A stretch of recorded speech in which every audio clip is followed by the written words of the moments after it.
ruim?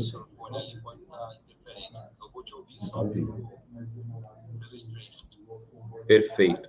Se você quiser já colocar o microfone. Tá bom, tô aberto aqui, né? Vamos lá, aqui agora.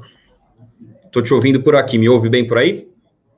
Perfeito. Eu vou olhar aqui para a câmera do computador, que é mais fácil, mas aí vai parecer que eu tô ignorando no Instagram, mas não tô, não.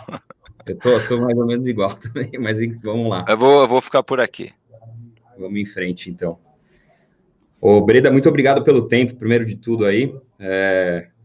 Nesse momento aí de incerteza, né? Assim que a gente tem aí gente começando a investir com a gente, que fica inseguro, né? Com os investimentos, seja em ações, seja em outros ativos também. Então é legal ter uma pessoa como você que tem uma visão de longo prazo, que tem uma história muito boa aí. O Alasca, enfim, muita gente já conhece, mas quem não conhece tem uma história fantástica e você, principalmente aí, explica muito bem para as pessoas, né, sobre as ações, sobre os investimentos. Então, não poderia ter uma pessoa melhor nesse momento aí para conversar com a gente, com os nossos clientes. Pessoal, estamos com o Henrique Breda aqui para falar um pouquinho sobre o cenário e também para falar um pouco que ele faz melhor aí, fala melhor, né, sobre as ações também, né, sobre perspectiva, enfim. Uhum. Breda, deixo a palavra com você aí. Bom, obrigado, Pedro, o time todo aí da Brauna Investimentos. Eu já estava tentando lembrar quando foi a primeira vez que eu falei com vocês, mas já esqueci, assim, faz tempo já, a gente já se conversa faz alguns anos aí. E eu marquei já duas palavrinhas aqui que você falou, que é incerteza e cenário, né? Você chegou a comentar, né, nesse momento de incerteza. Na verdade, a incerteza sempre existe. Nós nunca temos certeza, né? Quando você tem certeza, é uma ilusão de certeza. O futuro é sempre incerto, sempre. Então, vou dar dois exemplos, que fica muito claro. No começo de 2020, qual que era a certeza, entre aspas, ou qual que era o cenário de um 2020 que poderia ser fabuloso? O Brasil estava vindo de uma recuperação em 2018, 2019 muito forte, e 2020 com reformas entrando, já pós-reforma da Previdência, se falava de PIB de 3%, 4%. No dia 1º de janeiro de 2020, o cenário era ótimo, a certeza era alta. O que aconteceu? Covid, né? Ninguém enxergava um palmo na frente do nariz, né? Nem nós, ninguém. Aí o que aconteceu no meio do Covid? Na última semana de março de 2020, a Bolsa caiu para 60 e poucos mil pontos. Qual que era o cenário? Vai para 50 mil pontos, agora é crash mesmo e vai ser uma recuperação em L, né? Cai e fica. Os mais otimistas falavam em recuperação em símbolo da Nike, né? Tinha um pessoal que... E a gente já comentava em V. Qual que era a certeza? Nenhuma, né? Era talvez aquele medo de que agora acabou o mundo, né? O cenário horrível e voltou muito rápido. Ninguém conseguia falar com muita exatidão o que queria acontecer. Então, assim, quando os investidores tentam gastar tempo em tentar entender cenário ou tentar atribuir grau de certeza, o que eles estão fazendo, em essência, mesmo inconscientemente, é tentar prever comportamento de preço. Então, o camarada quer entrar na bolsa um pouco antes dela subir. Ele quer comprar uma ação que vai subir, ou ele quer vender uma ação que vai cair. Então, toda a atenção, toda a energia está sendo gasta para tentar prever comportamento de preço, principalmente no curto prazo. Só que comportamento de preço no curto prazo, ele é talvez, por excelência, a coisa mais incerta do mundo, porque depende da empresa, depende do governo, depende da política, depende de guerra, depende lá atrás, né? Depende do Trump, depende do Biden, depende do Bolsonaro, depende do Guedes. Pô, como a gente vai prever? Impossível, né? Então, que a gente faz aqui? A gente não prevê, a gente reage, dado o que acontece. Então, o gasto de tempo nosso é para tentar entender uma empresa, tentar entender como é que está o custo de dívida, como é que está a geração de caixa, como é que está a performance dos executivos, como é que está a implementação do plano estratégico definido lá atrás, se teve alguma mudança de curso ou não. Depois que você entendeu minimamente, porque você nunca vai entender 100%, depois que você entendeu minimamente o que a empresa faz, quem é a empresa, como que ela ganha dinheiro, né, como que é a natureza desse negócio, como que é a sazonalidade, em que cenário ela está inserida, cenário micro mesmo, competidor, fornecedor, margens.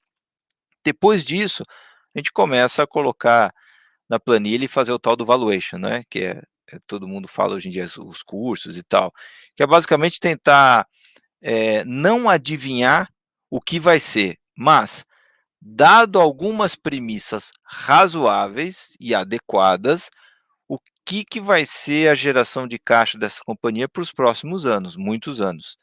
A gente vai errar todos os trimestres, a gente não vai cravar o que vai acontecer, mas a gente quer atribuir minimamente o que a gente acha razoável e, baseado nisso, chegar num valor justo para essa empresa. Ou, de uma forma inversa, tentar descobrir, dado o preço que a gente paga na bolsa, se for para receber essa geração de caixa futura que a gente está prevendo, mais ou menos qual que é a taxa interna de retorno.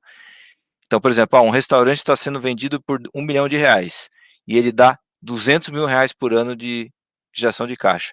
Então, um restaurante que tem mais ou menos uma TIR, uma taxa interna de retorno de 20%.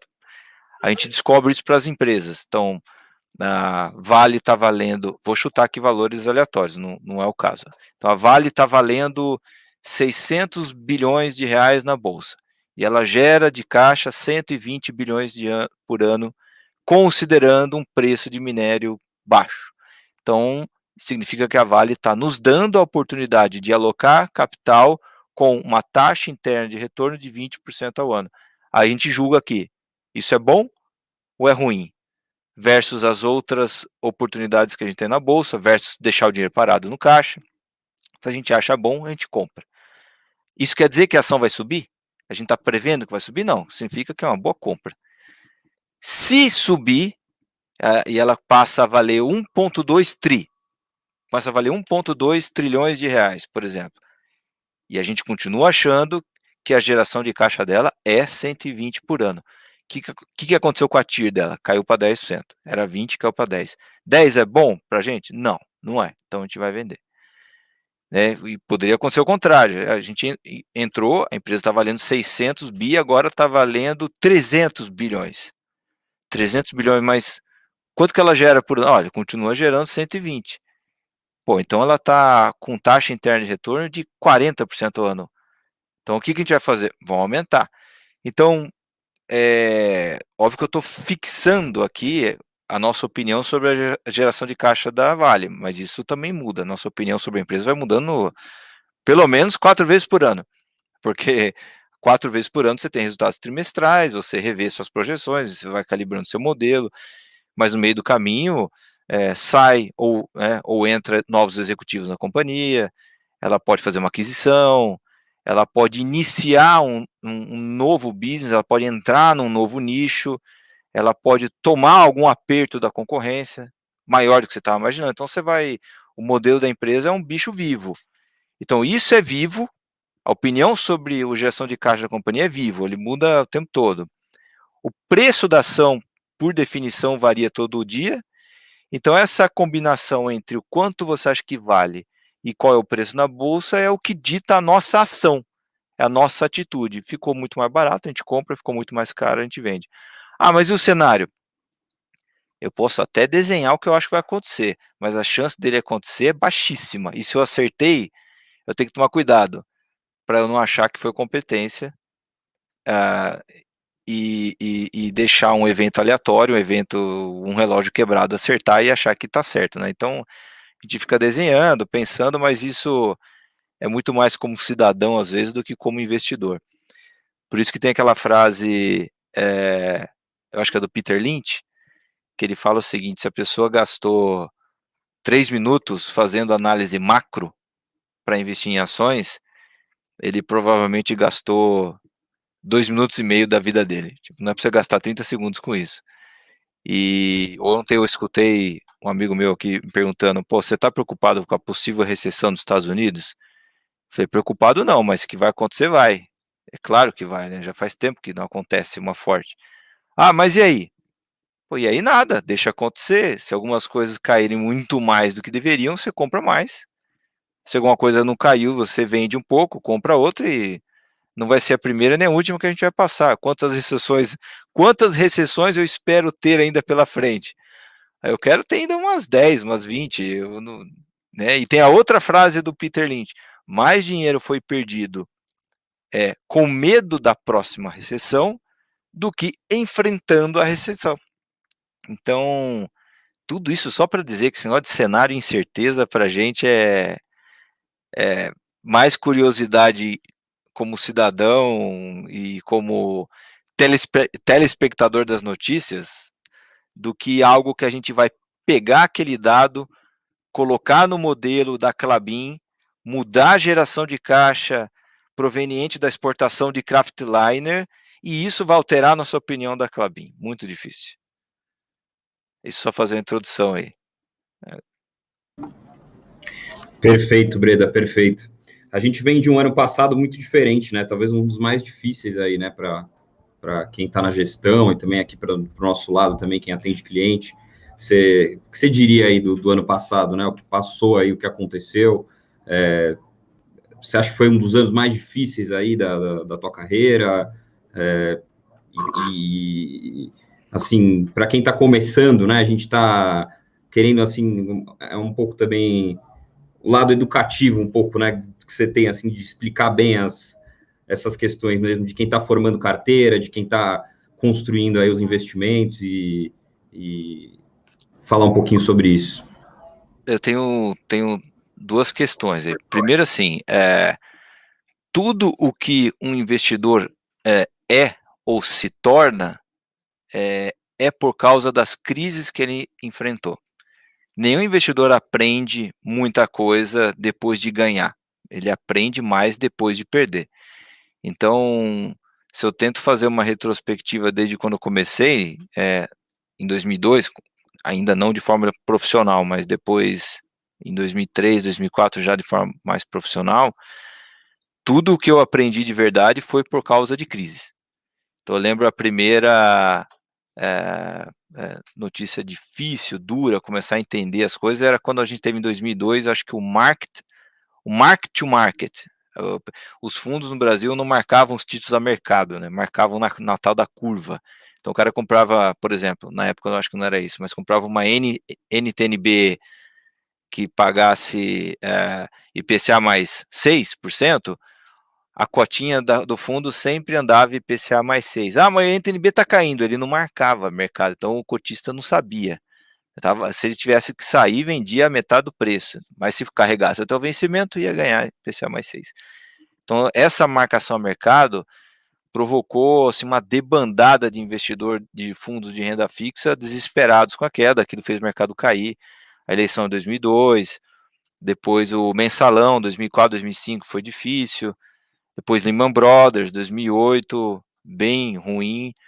E aí, quando começou 2013, 14, 15, que não são só 20 centavos, a eleição de 2014, da Dilma com a Aécio, o avião do Eduardo Campos caindo, 2015, aquela pancadaria toda, e depois o Covid, são as coisas que marcaram minha trajetória, pelo menos na minha cabeça. Então, é ali que você vai aprendendo as coisas. Então, dado isso, o ano 2020 foi espetacular para as pessoas que tinham acabado de chegar na Bolsa. Ela fez um MBA em Bolsa em tempo recorde.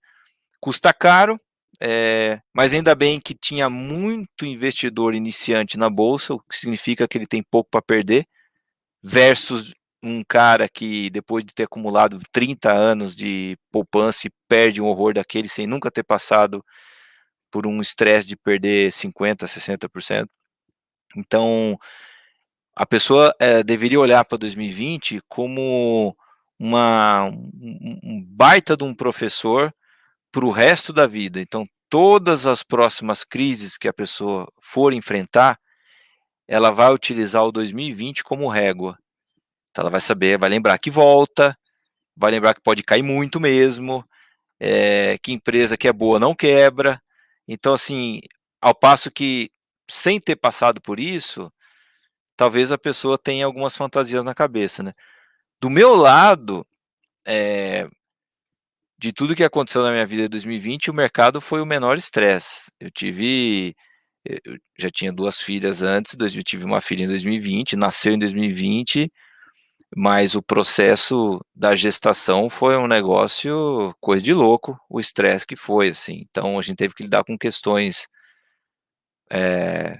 morais e espirituais, vamos dizer assim, que eu nunca tive que enfrentar antes. Então serviu para solidificar outras coisas também na minha família. Não foi só nem a questão de. Se ficasse só nos estresse de mercado, estava bom. Então, quando eu vejo tudo somado, eu me vejo hoje com uma cabeça bem assim, mais talhada para estresse, e eu achava que eu tinha já, do que quando eu entrei em 2020. Então, assim, é a famosa frase: o que não mata engorda. Como a gente tá vivo aqui, a gente tá mais gordo.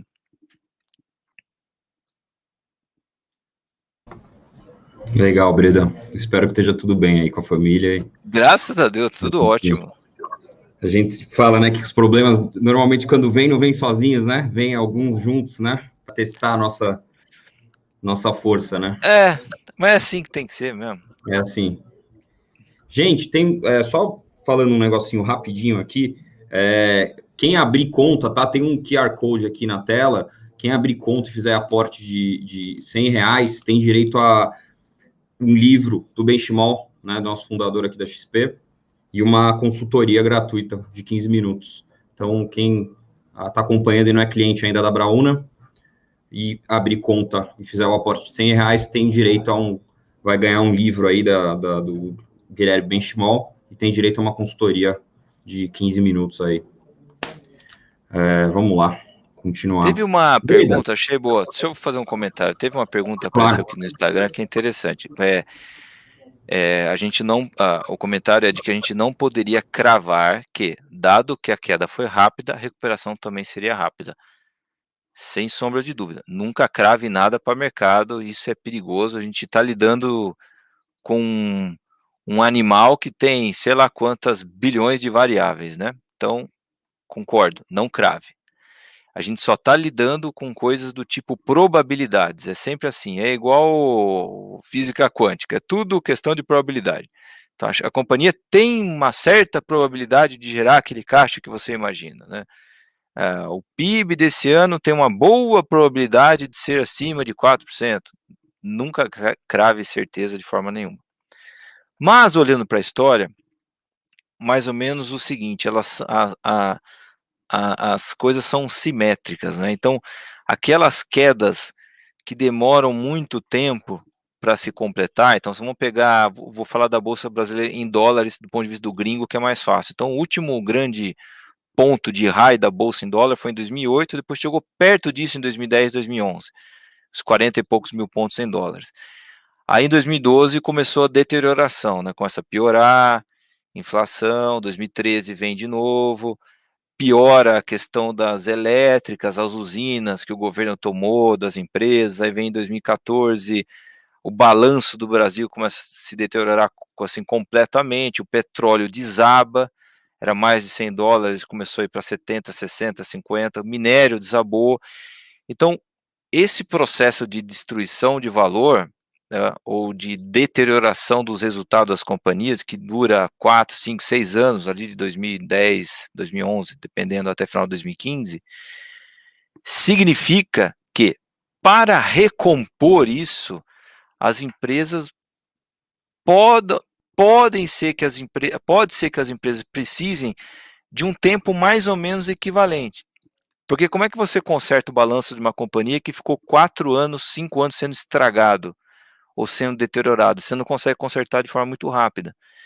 Então, se a queda ela é muito lenta, o que significa que o estrago vai se aprofundando, para você limpar toda a sujeirada, né, você conseguir limpar o balanço, conseguir sair daqueles negócios ruins e focar nos bons, e contrata consultoria, demora também. Então existe uma certa simetria entre ficar muito tempo caindo, você vai ficar muito tempo recuperando. Ao passo que o contrário também é verdadeiro. Então, quando cai muito rápido, do tipo Lehman Brothers em 2008, voltou muito rápido em 2009. Porque a queda rápida não teve tempo de destruir estruturalmente o poder de compra do país inteiro ou o poder de produção, a capacidade de produção de todas as empresas. Então, a queda foi uma queda de preço. Foi um puta de um susto no preço. Passou o susto, volta. O governo americano aprovou o pacote de ajuda, né? Ou teve sei lá, alguma linha de crédito gigantesca do BNDES. Então, da mesma forma que caiu, volta meio que rápido.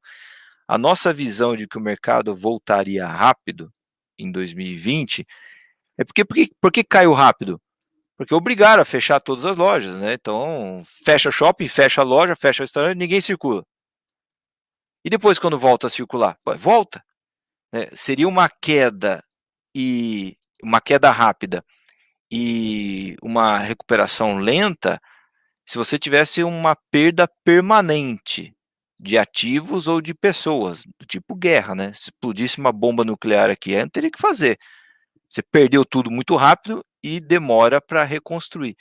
Então, se olhando para a história, normalmente, apesar de você não poder nunca cravar isso para frente, estatisticamente uma queda lenta, depois ela se sucede uma recuperação lenta. Uma queda muito rápida, depois você tem uma recuperação meio rápida. Então, apesar de não poder cravar, mais ou menos existe uma certa relação. Aproveitando o gancho, Breda, se você puder, claro, falar um pouco dos papéis que você gosta, né, que vocês na gestora gostam, estão posicionados, enfim, estão olhando aí. Olha, que eu te falei, a gente é reativo, né?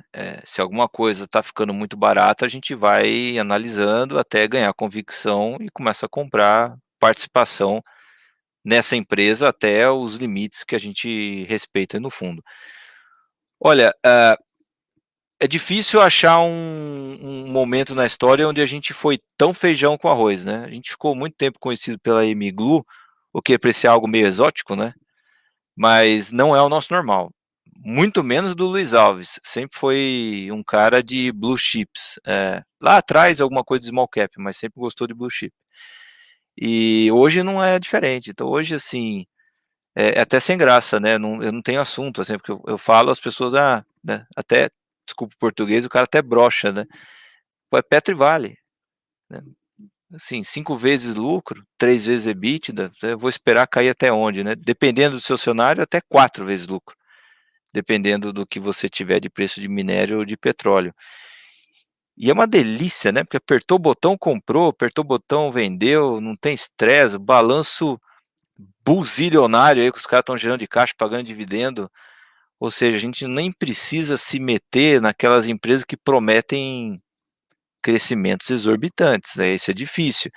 Quando a empresa tem esse tipo de proposta ou começa a ter que ser necessário, colocar isso no preço para justificar para colocar isso nos modelos para justificar os preços, como a gente teve que fazer por muito tempo na Magazine, para justificar o que a gente estava pagando.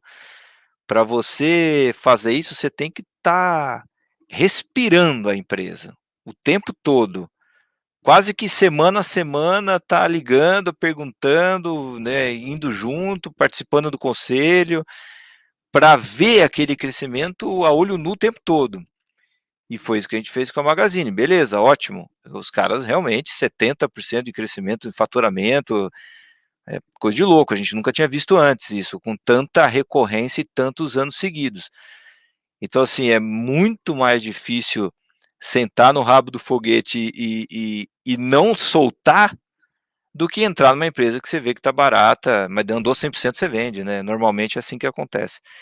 Então, no caso da Petro e da Vale, a gente até considera nos nossos modelos queda do preço do minério. A gente não considera o petróleo subindo. Dados os volumes produzidos vezes uma curva conservadora do minério e do petróleo, já justifica a nossa compra. Então aí é uma delícia, né? Então, isso tudo para dizer que essas empresas que vieram ao mercado aí, a gente acabou nem olhando, porque é tão difícil de achar ali, falando anglicismo que eu não gosto, é tão difícil achar upside nessas versus Petro e Vale que a gente preferiu se concentrar no arroz com feijão. Mas eu vou ter que te perguntar, porque é curiosidade de um monte de gente, né? Não tem jeito. Tem alguma nova aí, que aquela pequena, aquela empresa, de repente, uma small cap, uma empresa que vocês olham, que brilha o olho, você fala, olha, essa empresa Tem, pode ser que demore 5 anos, pode ser que demore 10 anos, enfim, fora do arroz com feijão? tem. Estamos começando a comprar faz uns dias, mas eu não falo nem morto. Eu não quero competição. Ih, Eu quero agora o pessoal comprar vai ficar mais sozinho, pô. curioso. Se eu falar, sobe. Quando a gente começa a comprar uma empresa, a gente torce para cair. É engraçado, as pessoas, eu comprei, você já torce para subir. Pô, mas você acabou de achar uma empresa barata, né? Você acha que é uma oportunidade deliciosa, por exemplo, pagar R$ 30. Aí você começou a comprar hoje. Amanhã você já quer que vai para 31? Eu quero que vá para 29, 28. Quero, se a 30 é bom, a 29 é melhor, a 28 é uma delícia, a 27, putz, a 25 rapa, a 20 enche. Então é isso que a gente quer. Então, como a gente não terminou e está longe de terminar, dado que dá para comprar, de encarteirar essas duas empresas aí, eu exerço o meu direito de permanecer calado. Mas a bolsa tá cheia de oportunidade, viu? Tá cheia. Difícil achar uma bolsa assim. Perfeito. Qual que é a questão? Por que a gente acha que é difícil achar uma bolsa assim, né? Vou usar o Walter Schloss como exemplo. O Walter Schloss, que foi aluno junto com o Warren Buffett, do Benjamin Graham, ele falava o seguinte: olha, se eu tivesse que escolher um múltiplo para olhar uma empresa, eu olharia o price to book, né, que é o preço dividido pelo valor patrimonial. Ou, quem quiser sofisticar um pouco, o valor de reposição, né? Quanto custa para repor essa empresa, para eu montar uma empresa igual. É uma forma de olhar para o patrimônio. Eu gosto de olhar para isso e não para a relação preço-lucro. Ele falando. Por quê? Porque o lucro num trimestre ou no outro, nesse ano, pode variar muito. Uma empresa pode dar prejuízo esse ano, por causa de alguma coisa circunstancial, e o ano que vem está dando 1 bilhão de lucro. Né? Então, se eu olhar o múltiplo desse ano, não vai me dizer nada. Então, ele acha que os preços, se comparado com os valores patrimoniais, são mais justos, né? Mas quem olha só os resultados do demonstrativo, né, as linhas do DRE, vamos falar assim, olha o lucro bruto, lucro líquido, o EBITDA e tal, quando esses números estão muito baixos, ele tende a ficar meio receoso. Só que nos pontos mais baixos da bolsa, da história, você não tem lucro. Você está no período de crise. No final de 2015 não tinha lucro. E foi no ponto mais baixo que você tinha para comprar a bolsa 38 mil pontos, mas os múltiplos iam ficar gigantes. Então, existem momentos onde a bolsa tem múltiplos horríveis, mas ela está barata se você compara com o valor de reposição dos ativos. Só que de vez em quando acontece que o valor de reposição dos ativos, o preço que você paga por eles, está baixo e ainda por cima a empresa está dando um puta de um lucro, né? Ou está gerando caixa para caramba, que é o que a gente acha a situação atual. Eu não sei se as pessoas já viram a Vale gerar tanto caixa como está gerando agora. Não viram. Assim, Petrobras, parecido. Braskem, então, nem se fala. Então, você tem múltiplos baixos, o valor das companhias comparado com os seus patrimônios também estão baixos e você não precisa considerar um cenário bom pela frente. Basta ficar mais ou menos onde que está. Agora, se a gente pensar no mundo das commodities, qual que é o grande crash que vai acontecer, que pode provocar uma queda de 50% no preço do petróleo, ou de 50% no preço da celulose? Qual que é o grande evento gigantesco que pode acontecer e provocar essa queda monstruosa? É uma desaceleração do mundo? O mundo vai parar de comer ou de consumir petróleo para energia? É difícil. Tem uma grande entrada de capacidade, olha, tem uns grandes competidores internacionais que estão colocando 20, 30, 50 bilhões aí de dólares em aumento de capacidade, vai ter muita produção e a superprodução vai fazer com que os preços caem. Também não tem. O que tem, assim, para acontecer? Meio difícil. Isso daí a gente chama de margem de segurança. Então, parece que tem uma margem de segurança muito boa no preço das commodities, o que nos deixa mais tranquilos em manter esses patamares de preços e eles já justificam esses preços que a gente está vendo nesses preços das empresas de commodities. Então, assim, parece que está muito bom, a gente está gostando.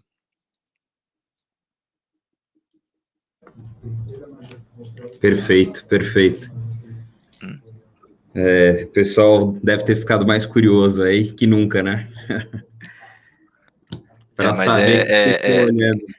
Uma vez eu aprendi com um outro cara, outro setor, um cliente ou um amigo perguntou para ele, mas o que você acha disso aqui? E tem a ver com a profissão dele. Ele falou, cara, não me pede para vender de graça a única coisa que eu tenho para vender, né?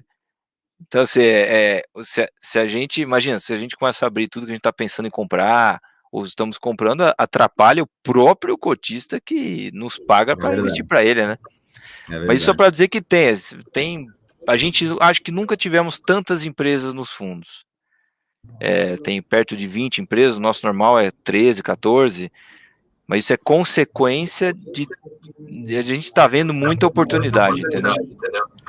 O Breda, aproveitando, teve uma pergunta aqui sobre Banco Pactual, né? E aí eu queria também aproveitar para te perguntar sobre os grandes bancos, que é um tema sempre, a gente tem falado aí com as gestoras e tal, e eu tenho visto que não tem muita posição de bancos grandes nos fundos que eu tenho conversado recentemente. Se você puder falar também sobre isso, enfim, também o que vocês estão vendo aí dos bancões. Olha, isso daí é uma ótima notícia, né? Porque quando uma posição aparece muito nos fundos, é porque meio que já foi, né? Era muito bom o Magazine Luiza quando ninguém tinha. Quando o pessoal começou a ter, não andou mais, né?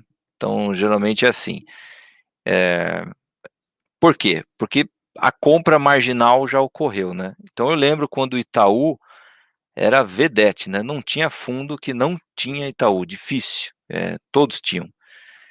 Como o pessoal não tem mais, esse aí eu posso falar porque isso aí não vai atrapalhar em nada a gente comprar ou não comprar. Não temos Itaú, nem Bradesco, nem Banco do Brasil. Mas acho que a gente pode, talvez nunca tivemos tão perto de comprar, assim. Assim, múltiplos baixos, pagam dividendos, gordos, né?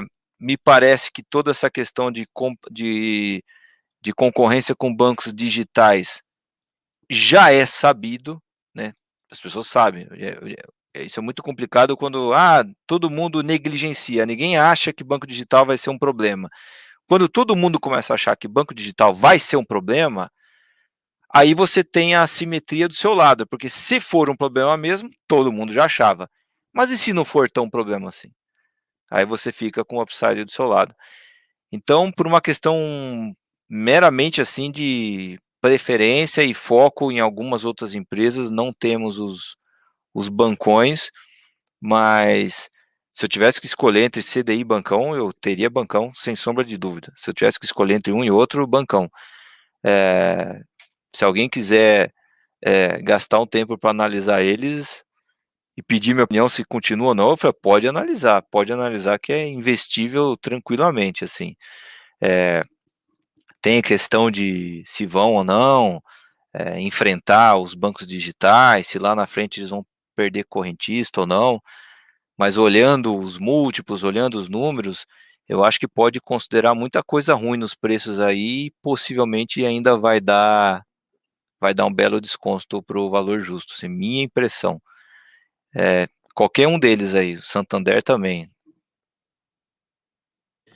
Você tem algum dos bancos, desses mais fintech, enfim, desses bancos novos aí, seja os que já estão sendo negociados em bolsa ou que rolou uma reportagem agora do Nubank falando em valuation de 75 e 100 bilhões de dólares, né? Tem algum desses bancos, ou dos que já estão sendo negociados, ou, por exemplo, do Nubank, por exemplo, aí que está falando em IPO, que você goste? Nenhum. Eu trocar um dinheiro que está alocado em Vale ou Suzano para comprar esses caras vai ser difícil. Porque o que a gente faz, né? Eu coloco R$1 para tirar alguma coisa de lucro da empresa. Não de lucro negociando a empresa. Então, que é o jogo que muitas pessoas fazem. Eu acho ótimo, legal, parabéns, mas não, a gente não sabe fazer. Eu vou comprar por R$100 porque depois eu vou vender por 120. Baseado em quê? Porque o pessoal vai gostar e aí vai subir, eu vou vender. Pô, mas é um investimento que você tá lidando com uma triangulação com a cabeça dos outros, né? Você tem que combinar com os russos ou com os ingleses ou quem quer que seja, é difícil. No caso das nossas empresas, a gente faz aquele exercício mental que parece muito teórico, mas ajuda muito a validar o que você está fazendo, que é o seguinte, olha, se as empresas que você tiver, que você está investido, por acaso forem deslistadas, não estão mais na B3, a empresa continua, mas não está mais na B3.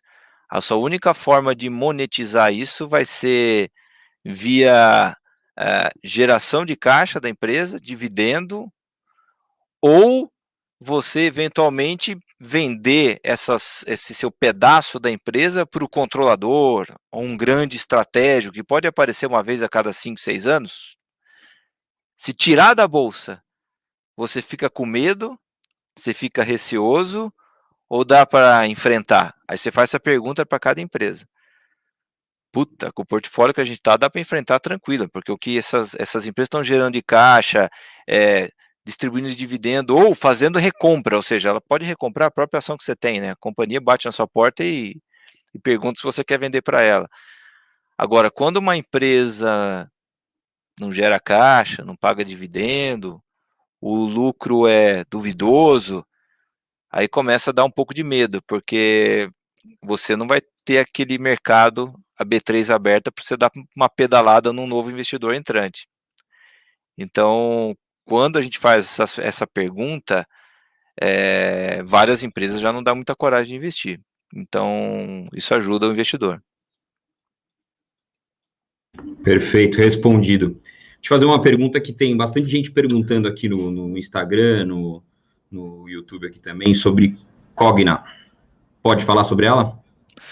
Não posso falar muito sobre o futuro, né? Porque isso aí a gente está sempre super envolvido lá. O curioso é que a pergunta sobre Cogna, o cara pergunta para saber o que ele faz com a posição que ele tem na física. Então ele quer saber o que vocês acham para saber se os caras estiverem tranquilos, eu também fico. Se eles não tiverem, eu também não tô. É uma posição perigosíssima do investidor, né? Então, assim, ele investiu na empresa ou ele investiu na opinião de terceiros sobre a empresa? Então, quando você investiu numa empresa por causa da opinião de alguém, quem que eles têm que monitorar? Esse alguém. Quando você investe na empresa porque você fez a lição de casa na empresa, quem que ele tem que monitorar? A empresa. Então, a gente investiu na Cogna por causa da Cogna. Então, que a gente faz? Acompanha a Cogna, então participa de conselho, reunião, vê o resultado, compara com o que a gente imaginava, com o que a companhia indica operacionalmente ou objetivo de longo prazo. Se está tudo ocorrendo dentro do normal, ou seja, tá ali mais ou menos o que a companhia falou que vai fazer, né? Ou pelo menos está indo naquela direção e com os tropeços da realidade. O Brasil foi melhor, lá vai um pouquinho melhor, o Brasil vai um pouco pior, vai um pouco pior, né? Tem a dinâmica de concorrência e tal. Considerando tudo, para a gente, segue o jogo como a gente havia imaginado. Ótimo, vamos embora. Só que a situação do cara que investiu porque alguém falou é complicadíssima. Porque o que acontece? Ele vai ser vítima de fake news. Teve 2 semanas atrás, rodou no WhatsApp aí, Cogna pede recuperação judicial. Teve isso, eu recebi aqui um monte de coisa. Então, esse cara tá roendo as unhas conforme a ação cai. Porque se a ação cai, o que ele acha? É ruim. Alguma coisa ruim saiu, né? Se a ação sobe, agora tá boa, agora a empresa tá boa. Então, ele olha tudo, menos a empresa. Porque ele olhou outras coisas além da empresa, ou não olhou a empresa para entrar na ação. Então, não façam isso nunca, porque dinheiro seu, você tem que fazer lição de casa você para entrar naquela empresa, senão você fica muito vulnerável a qualquer coisa qualquer notícia, rumor, ruído. Então, como a gente faz aqui? A gente está mais ou menos em 12 cadeiras de conselhos de administração e fiscal, além de toda a proximidade que a gente tenta desenvolver ao longo dos anos, é importante faz, com os empresários, os executivos e tal. Quando você faz isso, você vai se blindando cada vez mais com o tempo para não sucumbir a oscilações de preço, notícias que não têm relevância, ruídos, e pelo contrário, aí depois você vai até para o outro lado, depois de um tempo, você começa a tirar proveito disso. Quando falam muito bem de uma empresa e você sabe que não é aquilo, você aproveita para vender um pouco. Quando falam muito mal, inventam alguma mentira, a ação cai demais, você aproveita para comprar um pouco. Mas se a pessoa não faz essa lição de casa, ela vai ser obrigada, por causa do estômago dela, a vender na baixa, com medo, e depois voltar a comprar na alta excitado. Isso é muito difícil, não pode fazer isso não. Perfeito, respondido para o pessoal que estava na dúvida aí. Não sei se tem alguma coisa de shopping center, de alguma coisa nesse setor aí que vocês gostam. Tem, Aliança, Sonai e Iguatemi. Né, que, as lojas todas fecharam e quando as lojas abrirem de novo, isso vai voltar ao normal, né? Eu tenho um cliente que é do ramo, né? E ele falou exatamente a mesma coisa que você, exatamente a mesma coisa. E montou uma posição também em shopping center, achou que os papéis estavam muito descontados. O que você acha, Breda, desse setor aí dos shopping centers aqui no Brasil? Iguatemi, né? Lá em Sonai, esses papéis aí, você vê com bons olhos aí a recuperação desse setor? Assim, esses são os dois que a gente tem, mas poderia colocar no bolo e Multiplan também. Qualitativamente falando, mesma coisa. A gente só escolheu o que a gente achava que tinha de mais barato versus o que a gente acha que vale, né? Mas a primeira conclusão, todo mundo consegue chegar, né? Então, fechou a loja, a ação caiu, quando abrir a loja, a ação sobe, então eu vou comprar agora, porque depois vai subir. Mas aí todo mundo sabe disso, né? Então, o jogo ele não é esse. Se todo mundo sabe, não é esse o jogo. O jogo que a gente acha que isso impacta o valuation, isso impacta o fluxo de caixa em 2025, 26, 27, 28, 2030, 2032 e aí vai, é que a gente acha que assim, o Brasil ele já é pouco penetrado por shoppings se você comparar com outros mercados emergentes. Não vou nem comparar com o Canadá e Estados Unidos, não. Então, o Brasil tem pouco shopping comparado com outros países análogos. E se você considerar os shoppings tocados, gerenciados por empresas super profissionais, vamos falar, as listadas e algumas outras que não são listadas, aí é menor ainda. Teve alguns aventureiros aí 10 anos atrás que montaram shopping em cidades do interior, mas não é do ramo e acabou sofrendo. Então, quando a gente vê o que é o shopping para o Brasil, que ele é mais do que um lugar onde você vai comprar roupa ou, sei lá, tomar um café, ele é uma solução urbana, né? É organizado, ele é limpo, ele é seguro, o manager ali, o superintendente do shopping, ele organiza, né? Ó, você sai desse corredor, sai desse andar, vai para cá que aqui você vai vender mais, porque aqui você está do lado da Starbucks, o cara toma um café e quer comprar um livro depois, sei lá. Ao passo que na rua é difícil, você não tem um manager da rua, né? O cara que cuida da ordem das lojas na rua, meio que cada um por si ali e tal. Então, ele é um lugar mais organizado.